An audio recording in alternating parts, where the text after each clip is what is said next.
النبي صلى الله عليه وسلم إن الله ليرفع درجة العبد الصالح للجنة فيقول أنى هذه يقال له ولدك باستغفار لك ولدك أو كما قال عليه الصلاة والسلام.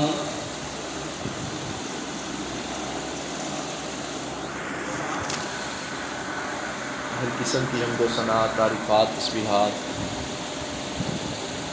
اللہ رب العالمین کے لیے، حکم الحاکمین کے لیے. درود و سلام پیارے پیغمبر ساقی کوثر، شافی محشر، سید الاولین والآخرین، امام الانبیاء حضرت محمد الرسول اللہ صلی اللہ علیہ وآلہ وسلم کی ذات اقدس پر، کہ جن کو اللہ رب العزت نے ہمارے لیے ہادی، رہبر اور رہنما بنا کر بھیجا ہے.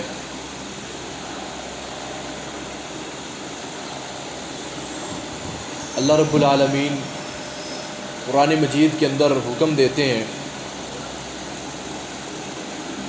فرمایا میرا حکم یہ ہے ادعوا ربکم، کہ مجھے پکارا کرو، مجھ سے سوال کیا کرو، میری ہی عبادت کیا کرو. میرے آگے اے میرے بندو اپنے ہاتھوں کو پھیلایا کرو. آپ کو پریشانی آتی ہے، مصیبت آتی ہے، یا کوئی بھی کام ہو، خوشحالی ہو، تب بھی آپ میری عبادت کیا کرو، مجھ سے سوال کیا کرو. ان الذین یستکبرون عن عبادتی، کہ جو لوگ مجھ سے سوال نہیں کرتے، میری عبادت نہیں کرتے، میرے آگے ہاتھ نہیں پھیلاتے، گریہ زاری نہیں کرتے، میرے سامنے روتے نہیں ہیں، گر گراتے نہیں ہیں، عاجزی سے پیش نہیں آتے، سیدخلون جہنم داخرین، ایسے لوگوں کو میں جہنم کے اندر ذلیل و رسوا کر کے داخل کروں گا. عزیز بھائیوں،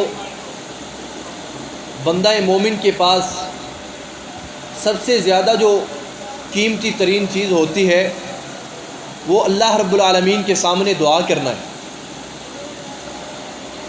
دعا کرنا یہ ایک ایسا عمل ہے کہ جس کے بارے میں نبی مکرم صلی اللہ علیہ وسلم فرماتے ہیں لیس شیء اکرم علی اللہ من الدعاء، کہ اللہ پاک کے سامنے اپنے ہاتھوں کو اٹھا لینا اللہ کے نزدیک اس سے زیادہ عظمت والا کوئی عمل ہی نہیں ہے. اتنا عظیم عمل ہے کہ انسان اپنے ہاتھوں کو اپنے رب کے سامنے اٹھا دیتا ہے اور دعا کرتا ہے، اپنے اللہ سے سوال کرتا ہے. دوسرے مقام پر فرمایا من فتح لکم باب الدعاء، جس کے لیے دعا کا دروازہ کھول دیا گیا، کہ مطلب جس کو اللہ تعالیٰ نے دعا کی توفیق دی ہے، فتحت لہ ابواب الرحمہ، اللہ تعالیٰ اس کے لیے رحمت کے دروازے کھول دیتے ہیں. رسول اللہ صلی اللہ علیہ وآلہ وسلم ارشاد فرماتے ہیں ان ربکم حیی کریم، کہ آپ کا جو رب ہے، جو تمہارا رب ہے، جو ہمارا رب ہے، بڑا حیا کرنے والا ہے، بڑا سخی ہے. یستحیی من عبدہ اذا رفع الیہ یدیہ ان یردہما صفرا، اللہ کو شرم آتی ہے کہ اللہ اپنے بندے کے اٹھائے ہوئے دونوں ہاتھوں کو خالی لٹا دے. میرے عزیز بھائیوں، سب سے بڑا المیہ یہ ہوتا ہے کہ ہم دعا نہیں کر سکتے، ہم اتنا ٹائم نہیں نکال سکتے، اتنے جلد باز ہو چکے ہیں، اپنے ہاتھوں کو اٹھا کر 10-20 منٹ 15 منٹ یا آدھا گھنٹہ ہم عاجزی کے ساتھ اور گر گرا کر رو کر اللہ کے سامنے دعا کر ہی نہیں سکتے. دلوں کے اندر سختی اتنی پیدا ہو چکی ہے کہ اتنی ہمت نہیں پڑتی کہ اتنی لمبی دعا کر لیں. دعا کو ایک معمولی سا امر سمجھا ہوا ہے. نماز پڑھتے ہیں اور نماز پڑھنے کے بعد، فرض نماز پڑھنے کے بعد ہاتھ اٹھاتے ہیں آدھے منٹ کے لیے، 1 منٹ کے لیے، 1.5 منٹ کے لیے، اور یہ دعا ہو جاتی ہے. سوال اللہ کی ذات سے ہے، احکم الحاکمین سے ہے، جس نے زمین و آسمان کو پیدا کیا، جس کے قبضہ قدرت کے اندر، جس کی قدرت کے اندر، جس کے اختیار کے اندر ساری دنیا ہے، اس کا تصرف ہے۔ عزیز بھائیو، اس اللہ سے سوال کرنا ہے تو کیا آدھے منٹ میں کرنا ہے، 1 منٹ کے اندر سوال کرنا ہے، یا جلدی کے اندر کرنا ہے؟ یہی وہ بات ہے، اللہ کے رسول علیہ السلام فرماتے ہیں من لم یسأل اللہ یغضب علیہ، جو اللہ پاک سے سوال نہیں کرتا، جو اپنے ہاتھوں کو اٹھاتا نہیں ہے، روتا ہی نہیں ہے، گڑگڑاتا ہی نہیں ہے، اور تادیر اللہ سے مانگتا ہی نہیں ہے، اس کو مانگنے کا طریقہ ہی نہیں آتا، یغضب علیہ، جو اللہ پاک سے سوال نہیں کرتا، اپنی عادت بنا لیتا ہے، کبھی اس نے دعا لگن کے ساتھ، رغبت کے ساتھ، توجہ کے ساتھ اس نے کی نہیں ہے، ایسے انسان پر اللہ ناراض ہو جاتے ہیں۔ یغضب علیہ، اللہ نبی علیہ السلام فرماتے ہیں اللہ کا غضب بھی ہو جاتا ہے۔ تو عزیز بھائیو، اپنی عادت بنائیں، ہمیشہ اللہ تعالیٰ کی ذات سے سوال کیا کریں، دعا کیا کریں۔ اللہ کے رسول صلی اللہ علیہ وآلہ وسلم نے بیان فرما دیا ہے، فرمایا کس کی دعا قبول ہوتی ہے، کن اوقات کے اندر زیادہ انسان کی دعا قبول ہوتی ہے۔ ویسے تو انسان اپنے رب کو جب بھی پکارے اس کی دعا کو قبول کیا جاتا ہے، مگر خاص طور پر نبی علیہ السلام نے کچھ مواقع بتلائے ہیں کہ ان اوقات کے اندر اگر بندہ مومن اپنے رب سے دعا کرتا ہے، سوال کرتا ہے، تو اللہ تعالیٰ اس کو ضرور بر ضرور عطا کرتے ہیں، اس کی دعا کو شرف قبولیت کے ساتھ نوازتے ہیں۔ عزیز بھائیو، وہ مواقع کون سے ہیں، وہ اوقات کون سے ہیں، اختصار کے ساتھ بیان کرتے ہیں۔ نبی علیہ السلام فرماتے ہیں، پہلے نمبر کے اوپر فرمایا لیلۃ القدر کی رات۔ جو انسان لیلۃ القدر کی رات کو اللہ پاک سے سوال کرتا ہے، جو سوال کرتا ہے اللہ تعالیٰ اس کو عطا کر دیتے ہیں۔ رمضان المبارک کا مہینہ ہے میرے عزیز بھائیو، لیلۃ القدر کی رات کو پانے کے لیے محنت کرنی چاہیے، کوشش کرنی چاہیے، اور لیلۃ القدر کی رات کو پانے کا سب سے عظیم طریقہ یہ ہے کہ جب رمضان شروع ہوتا ہے اس وقت سے کثرت کے ساتھ دعا کی جائے، اے اللہ مجھے اس رمضان کے اندر لیلۃ القدر کی رات کو پانے کی اور اس کی خیرات اور برکات کو سمیٹنے کی توفیق عطا فرمانا۔ عزیز بھائیو، کثرت کے ساتھ دعا کی جائے لیلۃ القدر کی رات کو پانے کی، یہ وہ عظیم رات ہے۔ فرمایا اس رات کے اندر جو جو دعا کرے گا اللہ اس کو عطا کر دیں گے۔ اور لیلۃ القدر کی رات کو پانے کا دوسرا طریقہ یہ ہے کہ ہر فرض نماز جو ہے وہ وقت کے ساتھ ادا کی جائے، وقت کے ساتھ، جماعت کے ساتھ ہر فرض نماز کو ادا کیا جائے، اس کی بہت بڑی برکت ہوتی ہے۔ عزیز بھائیو، نبی علیہ السلام فرماتے ہیں پہلی جو بات ہے وہ لیلۃ القدر کی رات کو پانا، اس کے اندر دعا کرنا۔ جو لیلۃ القدر کی رات کو پاتا ہے، اس میں دعا کرتا ہے، اللہ پاک اس کی دعا کو قبول کرتے ہیں۔ اور دوسرے نمبر کے اوپر فرمایا یوم عرفہ کے دن، جس دن حاجی جو ہے، حجاج کرام جو ہے میدان عرفات کے اندر ہوتے ہیں، اس دن اللہ تعالیٰ اپنی مخلوق کے سب سے زیادہ قریب ہوتے ہیں۔ سب سے زیادہ بندوں کو جہنم کی آگ سے اللہ تعالیٰ اس دن آزاد کرتے ہیں جو یوم عرفہ کا دن، اس کے اندر دعا کرنی چاہیے جس دن حاجی میدان عرفات کے اندر ہوتے ہیں۔ عزیز بھائیو، یوم عرفہ کا دن یاد رکھیے گا، اس کو کبھی بھولیے گا نہیں کہ جب حاجی میدان عرفات کے اندر ہو، یوم عرفہ کا دن ہو، دعا کثرت کے ساتھ کرنی ہے۔ اللہ پاک اپنی مخلوق کے سب سے زیادہ قریب ہوتے ہیں، سب سے زیادہ دعا سنتے ہیں، اور سب سے زیادہ اپنے بندوں کو جہنم کی آگ سے آزاد کرتے ہیں۔ تیسرے نمبر کے اوپر نبی علیہ السلام فرماتے ہیں الدعاء عند النداء، اذان کے وقت جو انسان دعا کرتا ہے اللہ تعالیٰ اس کی دعا کو رد نہیں کرتے۔ عزیز بھائیو، آج کل یہ ہوتا ہے ہمارے ہاں اذان کا احترام نہیں کیا جاتا، کوئی اپنے موبائل پہ لگا ہے وہ لگا رہے گا، کوئی باتیں کر رہا ہے وہ کرتا رہے گا، کوئی معاملات طے کر رہا ہے وہ کرتا رہے گا، کوئی کیا کر رہا ہے، مگر یہ ہوتا ہے کہ اذان کا جواب نہیں دیتا۔ عزیز بھائیو، جب اذان ہوتی ہے نبی اسلام فرماتے ہیں شیطان بھاگ جاتا ہے۔ اذان کی اتنی عظمت ہے، فضیلت ہے، فرمایا جو اذان جب ہوتی ہے، جو دعا کرتا ہے اللہ تعالیٰ اس کی دعا کو قبول کرتے ہیں۔ اور فرمایا جب اذان مکمل ہوتی ہے نبی اسلام فرماتے ہیں لا یرد الدعاء بین الاذان والاقامہ، اذان اور اقامت کے درمیان جتنا ٹائم ہے انسان جو دعا کرتا ہے، نبی اسلام فرماتے ہیں لا یرد، اللہ اس کو لوٹاتے ہی نہیں، اس کو رد کرتے نہیں ہیں، بلکہ شرف قبولیت کے ساتھ نوازتے ہیں۔ تو عزیز بھائیو، یہ جو ٹائم ہوتا ہے ضروری نہیں ہے، ہمارا جو ہے نا اکثر کار عمل یہ ہوتا ہے، طریقہ کار یہ ہوتا ہے، اذان ہو جاتی ہے، بیٹھ کر انتظار کرتے رہتے ہیں کہ کب جماعت کا ٹائم ہوگا، جب ان قریب جماعت کھڑے ہونے لگتی ہے تب ہم آ جاتے ہیں مسجد کے اندر، وہ جو قیمتی ترین ٹائم ہے عزیز بھائیو، اس کو ایسے نہیں گزارنا چاہیے، کیا پتہ کون سی ایسی گھڑی ہو کہ اللہ تعالیٰ جو ہے ہماری دعاؤں کو قبول کر لیں، اور یہی جو دعائیں ہیں ہماری نجات کا ذریعہ بن جائیں۔ یہ جو ٹائم ہے میرے عزیز بھائیو، یہ بڑا قیمتی ٹائم ہے۔ اذان کے درمیان جب اذان ہوتی ہے اور جب امام مصلی کے اوپر آتا ہے نماز پڑھانے کے لیے، اذان اور امام کے مصلی پر آنے کے درمیان، اقامت کے درمیان جتنا ٹائم ہے عزیز بھائیو، یہ بڑا غنیمت کا ٹائم۔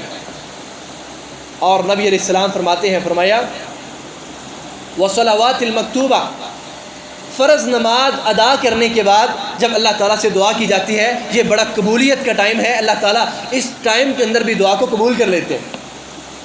ہمیں اور کیا چاہیے کہ اللہ کے رسول صلی اللہ علیہ وآلہ وسلم کا احسان عظیم ہے ہم پر کہ آپ نے ہماری رہنمائی فرما دی ہے کہ یہ ٹائم ہے، یہ ٹائم ہے، یہ موقع ہے، یہ وقت ہے، یہ لمحہ ہے، آپ اپنے رب سے مانگو گے، اللہ تم کو خالی ہاتھ لٹائے گا ہی نہیں۔ نبی صلی اللہ علیہ وآلہ وسلم ارشاد فرماتے ہیں، فرمایا جب رات کا آخری پہر ہوتا ہے، صحیح بخاری کی روایت ہے، اللہ پاک کی ذات بابرکات آسمان دنیا پر آ جاتی ہیں اور اللہ فرماتے ہیں من یدعونی استجب لہ، کون ہے جو آج جو اس ٹائم جو اس وقت مجھ سے سوال کرے گا، میں اس کی پکار کا جواب دوں گا۔ ساری رات کھیلتے ہوئے، گیمیں کھیلتے ہوئے، باتیں کرتے ہوئے، تجزیے تبصرے فضول گھومتے پھرتے ہوئے گزر جاتی ہے، اور جب رات کا آخری پہر ہوتا ہے بڑی نیند آتی ہے، سو جاتے ہیں، فجر کی نماز بھی چلی گئی۔ نتیجہ کیا نکلتا ہے کہ شیطان انسان کے کان میں پیشاب کر کے چلا جاتا ہے۔ کتنا بد نصیب انسان وہ ہے جس کے کان کے اندر شیطان پیشاب کر دے۔ رمضان المبارک کے مہینے کے اندر فجر کی نماز کا اہتمام کیا جائے گا، بعد میں اس کو بھی جو ہے نا اس کے اندر بھی سستی آ جائے گی۔ اور میرے عزیز بھائیو، جو فجر کی نماز جماعت کے ساتھ ادا کرتا ہے، سارے کا سارا دن وہ اللہ کی ضمانت کے اندر ہے، اللہ پاک کی حفاظت کے اندر ہے۔ اللہ پاک اس کا ضامن ہے، اس کی حفاظت کرنے والا ہے، اس کی نگہبانی کرنے والا ہے۔ اور جس نے فجر بھی چھوڑ دی، جس نے فجر کی نماز بھی چھوڑ دی، اور جو رات کا آخری قیمتی ترین پہر ہے، نبی علیہ السلام فرماتے ہیں فَإِنِ اسْتَطَعْتَ، اگر آپ کے اندر طاقت ہے، اگر اس وقت آپ کھڑے ہو سکتے ہیں، اتنی طاقت رکھتے ہیں، آپ ضرور اس وقت کے اندر کھڑے ہو جایا کرو۔ 2 رکعت، 4 رکعت، 10 رکعت، جتنی نماز چاہے پڑھ لیا کرو، اللہ پاک سے سوال کر لیا کرو، اللہ تعالیٰ سے دعا کر لیا کرو۔ یہ ایسا وقت ہے کہ اللہ تعالیٰ اپنے بندوں کو خود کہتے ہیں کہ کون ہے جو مجھ سے سوال کرے، میں اس کی پکار کا جواب دوں گا۔ اور میرے عزیز بھائیو، ایک وہ وقت ہے، نبی علیہ السلام فرماتے ہیں لما شرب زمزم، ماء زمزم، جب انسان آب زمزم کا پانی جو ہے، زمزم کا پانی پیتا ہے، اس وقت نبی علیہ السلام فرماتے ہیں جو دعا کی جاتی ہے اللہ پاک اس کو شرف قبولیت کے ساتھ نوازتے ہیں۔ عزیز بھائیو، یہ کسی حدیث کے اندر نہیں ہے یہ بات کہ زمزم کا جو پانی ہے وہ کعبے کی طرف منہ کر کے اور کھڑے ہو کر پینا چاہیے، یہ کسی ایک حدیث کے اندر نہیں ہے۔ نبی علیہ السلام کا یہ مبارک عمل تھا، آپ نے کسی خاص جگہ کے اوپر کیا ہے۔ عام طور پر اللہ کے رسول علیہ السلام کا یہ عمل نہیں ہے، اور نہ ہی آپ نے اس کے بارے میں تاکید فرمائی ہے کہ زمزم کا جو پانی ہے وہ کعبے کی طرف منہ کر کے کھڑے ہو کر پیا جائے گا، بلکہ آپ نے فرمایا لما شرب ماء زمزم، زمزم کا پانی پینے سے پہلے جو دعا کرتا ہے اور پھر زمزم کا پانی پیتا ہے، اللہ تعالیٰ اس کی دعا کو شرف قبولیت کے ساتھ نوازتے ہیں۔ اور جو مجاہد ہے، اللہ کے راستے میں جہاد کرنے والا ہے، فرمایا اللہ تعالیٰ اس کی دعا کو رد ہی نہیں کرتے۔ نبی صلی اللہ علیہ وآلہ وسلم فرماتے ہیں جب آپ جو مرغہ ہے جب یہ اذان دیتا ہے، نبی علیہ السلام نے یہ نہیں فرمایا جب یہ آواز نکالتا ہے، فرمایا جب یہ اذان دیتا ہے تو تم اللہ سے اس کے فضل کا سوال کیا کرو۔ جب آپ مرغ کو دیکھتے ہیں وہ اذان دے رہا ہے، فَاسْأَلُوا اللَّهَ مِن فَضْلِهِ، اللہ پاک سے اس کے فضل کا سوال کیا کرو۔ نبی علیہ السلام نے فرمایا یہ بھی ایک قبولیت کا وقت ہے، وہ رحمت کے فرشتے کو دیکھتا ہے تو وہ آواز نکالتا ہے، وہ اذان دیتا ہے، فرمایا فَاسْأَلُوا اللَّهَ مِن فَضْلِهِ۔ ایک روایت کے اندر آتا ہے جب آپ مرغ کو سنتے ہیں وہ اذان دیتا ہے تو آپ یہ دعا پڑھا کریں لا الہ الا اللہ وحدہ لا شریک لہ لہ الملک ولہ الحمد وہو علی کل شیء قدیر۔ عزیز بھائیو، یہ وہ مواقع ہیں جن کے بارے میں نبی صلی اللہ علیہ وآلہ وسلم نے ہماری رہنمائی کی ہے کہ ان مواقع کے اندر، ان اوقات کے اندر، عام وقت کے اندر بھی اللہ تعالیٰ اپنے بندے کی دعا کو سنتے ہیں، مگر یہ جو اوقات ہیں اللہ کے ہاں نہایت اہم ہے، نہایت قیمتی ہیں، ہمیں یاد ہونا چاہیے۔ اور نبی علیہ السلام نے فرمایا تحت المطر، جب بارش ہو رہی ہوتی ہے آپ اس وقت بھی اپنے اللہ سے سوال کیا کریں، دعا کیا کریں، یہ بھی ایک قبولیت کا ٹائم۔ میرے عزیز بھائیو، یہ تو بات ہوئی ان اوقات کی جن اوقات کے اندر اللہ تعالیٰ اپنے بندے کی دعا زیادہ شرف قبولیت سے نوازتے ہیں۔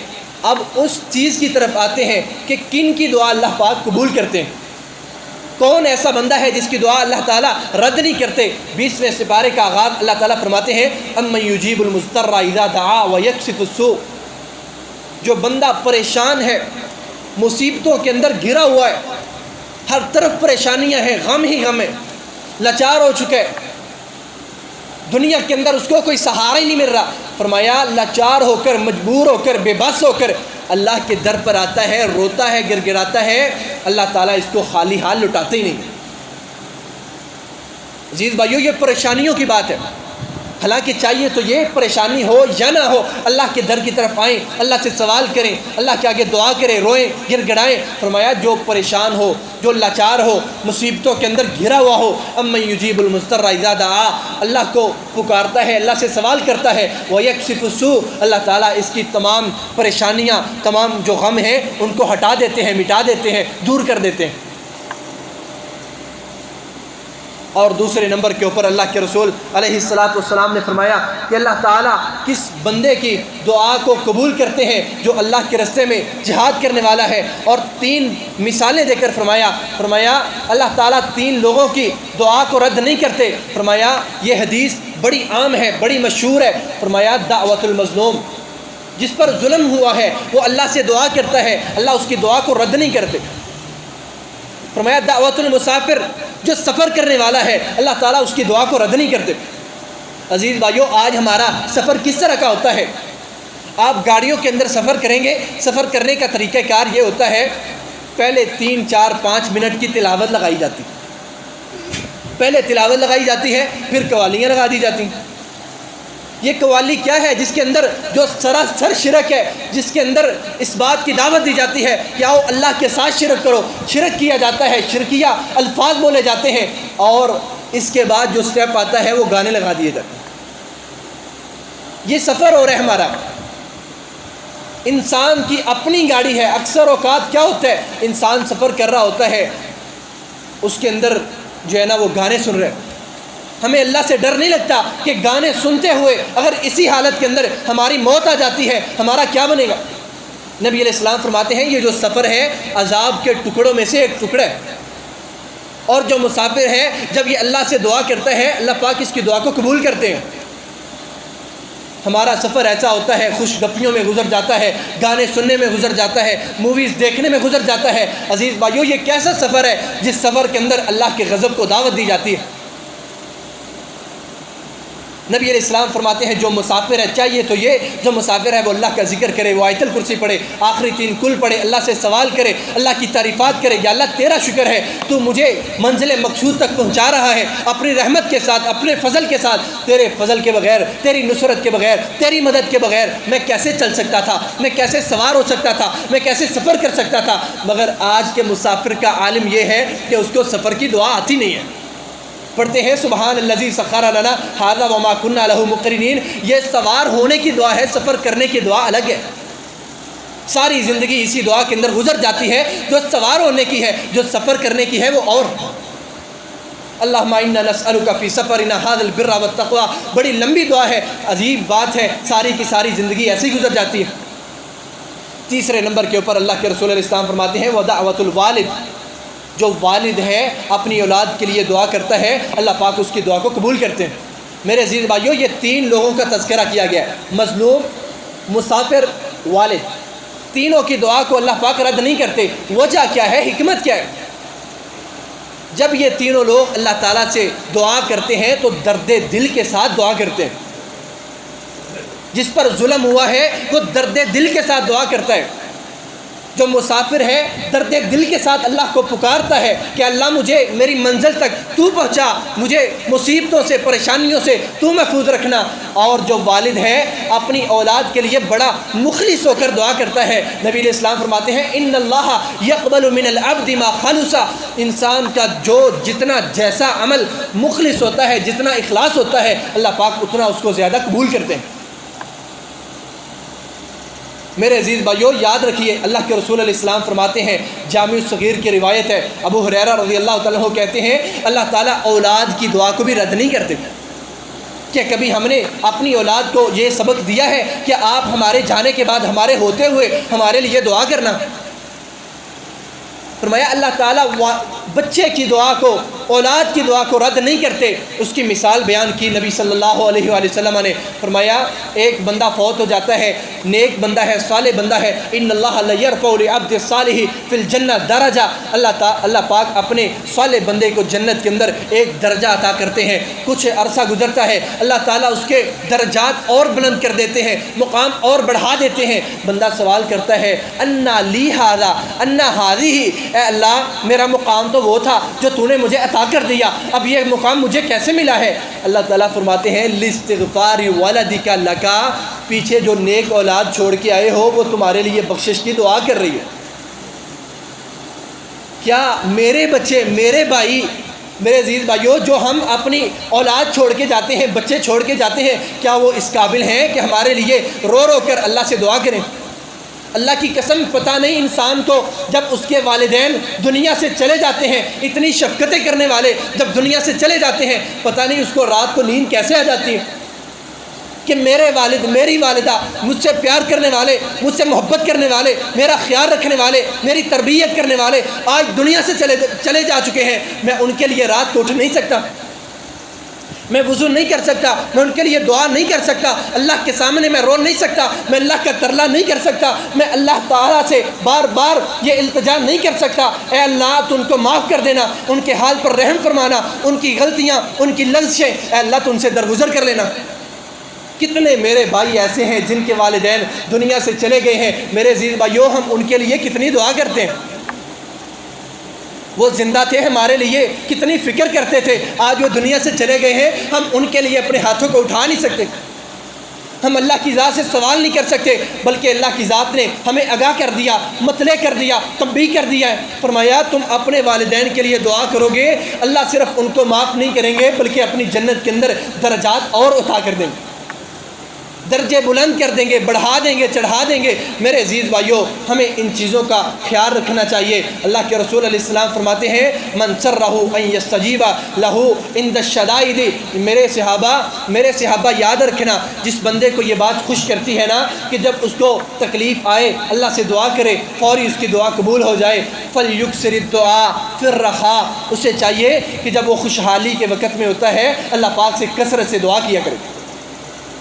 خوشحالی ہوتی ہے اللہ کی فکر ہی نہیں ہوتی، خوشحالی آتی ہے نعمتیں ملتی ہیں اللہ کو بھول جاتے ہیں، خوشحالی آتی ہے دنیا کے اندر ایسے مگن ہوتے ہیں جیسے ہم نے مرنا ہی نہیں ہے، خوشحالی آتی ہے نہ نماز کا پتہ، نہ اللہ کی یاد کا پتہ، نہ قرآن مجید کی تلاوت کا پتہ، کسی چیز کا دین کے امور میں سے کوئی چیز ہمیں خوشحالی کے اندر یاد نہیں رہتی۔ میرے عزیز بھائیوں نبی علیہ السلام فرماتے ہیں پھر کیا وجہ ہوتی ہے جب انسان پر تکلیف آتی ہے، انسان کہتا ہے میں نے اتنی دعائیں کی میرے ساتھ یہ ہو گیا وہ ہو گیا، فرمایا جس بندے کو یہ بات خوش کرتی ہے کہ اللہ کے سامنے تکلیف کے وقت ہاتھ اٹھائے اللہ اس کی دعا کو قبول کر لیں، فرمایا جب وہ خوشحال ہوتا ہے، جب وہ تندرست ہوتا ہے، نعمتوں کے اندر ہوتا ہے، ناز کے اندر ہوتا ہے، اسے چاہیے وہ کثرت کے ساتھ دعا کیا کرے۔ میرے عزیز بھائیو اختصار کے ساتھ آخری 2-3 چیزیں بیان کرتا ہوں۔ یہ وہ لوگ ہیں جن کی دعا اللہ پاک قبول کرتے ہیں، اور وہ بد نصیب کون ہے جن کی دعا اللہ تعالیٰ قبول نہیں کرتے، لٹا دی جاتی ہے، رد کر دی جاتی ہے۔ فرمایا پہلے نمبر کے اوپر حرام کھانے والا۔ عزیز بھائیو وقت بہت کم ہے، اس کی ایک چھوٹی سی مثال دے دیتا ہوں۔ عبداللہ ابن عمر رضی اللہ تعالیٰ عنہما کیا بیان کرتے ہیں، کہتے ہیں من اشترى الثوب 10 دراہم، جس انسان نے 10 درہم کا کپڑا خریدا ہے، وفیہ درہم حرام، اس میں سے 9 درہم حلال کے تھے، 1 درہم حرام کا تھا، ما دام علیہ لم یقبل اللہ صلاتہ، جب تک یہ کپڑا اس کے بدن کے اوپر ہے اللہ تعالیٰ اس کی نماز کو قبول نہیں کریں گے۔ میرے عزیز بھائیوں کیا معاملات طے کرتے ہوئے، کاروبار کرتے ہوئے، خرید و فروخت کرتے ہوئے، اپنے سامان کو بیچتے ہوئے، کسی سے خریدتے ہوئے ہم نے کبھی سوچا ہے کہ میرے پاس حرام کا کوئی لقمہ تو نہیں آ رہا؟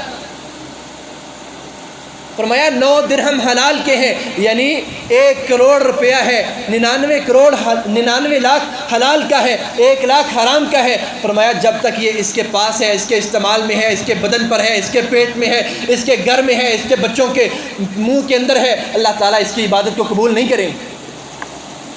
میرے عزیز بھائیو، دنیا گزر جائے گی، اپنی آخرت کی فکر کرنی چاہیے۔ اس سے بڑی مثال اور کیا ہو سکتی ہے جو اللہ کے رسول علیہ السلام نے بیان کر دی۔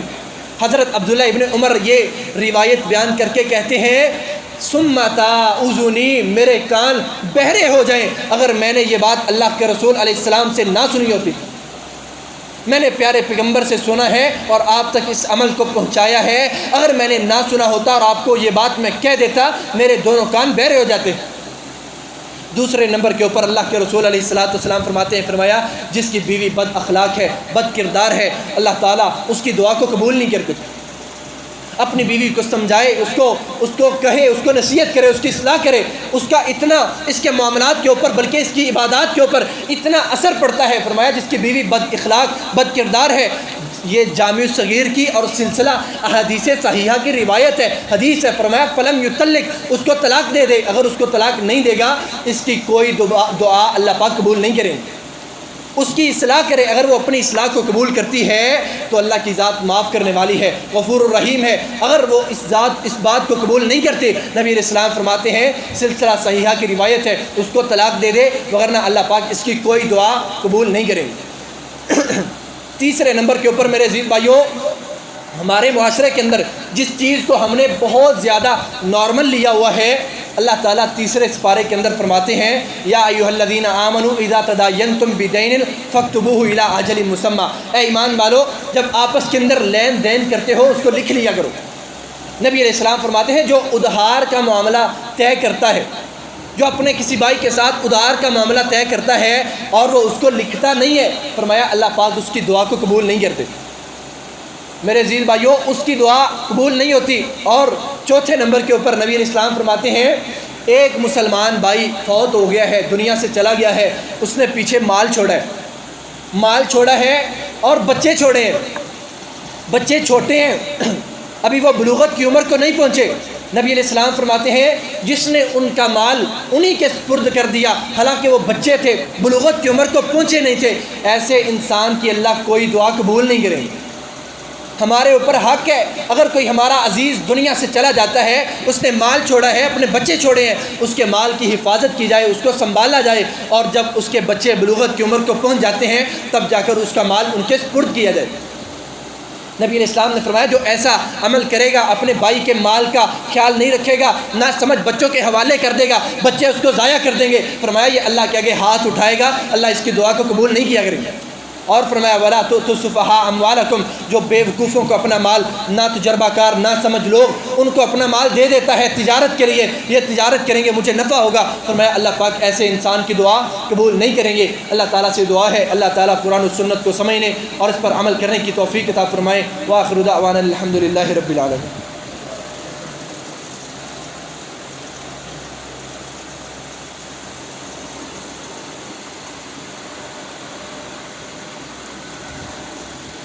إن الحمد لله نحمده ونستعينه ونستغفره ونعوذ بالله من شرور أنفسنا ومن سيئات أعمالنا، من يهده الله فلا مضل له ومن يضلل فلا هادي له، وأشهد أن لا إله إلا الله وحده لا شريك له، وأشهد أن محمدا عبده ورسوله۔